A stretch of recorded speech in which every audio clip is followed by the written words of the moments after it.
శ్రీ ఆదిశంకరుల వారు మనకు అందించిన అత్యంత విశిష్టమైన సౌందర్యలహరిలోని 97వ శ్లోకం.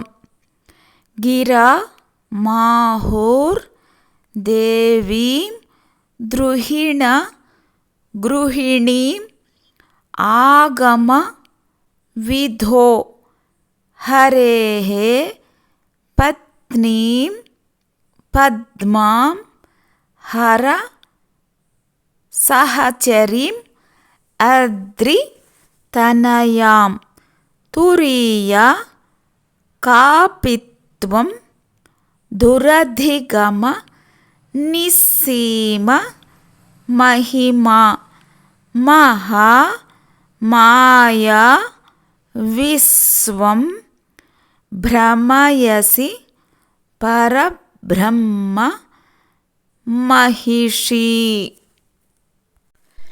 గిరా మాహుర్దేవీం ద్రుహిణ గృహిణీం ఆగమ విధో హరేః పత్నీం పద్మాం హర సహచరీం అద్రితనయాం తురీయా కాపిత్వం దురధిగమ నిస్సీమ మహిమా మహామాయా విశ్వం భ్రమయసి పరబ్రహ్మ మహిషి.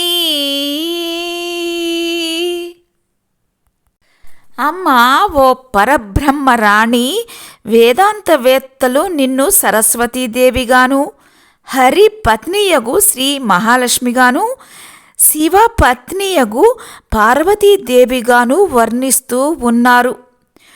నువ్వు ఆ ముగ్గురిని అధిగమించిన దానవై పొందరాని అంతులేని అపార మహిమా సమన్వితవై మహామాయా ప్రకృతినివిగా పరబ్రహ్మ పట్టపు రాణివై విశ్వాన్ని పరిభ్రమింపచేస్తూ ఉన్నావు.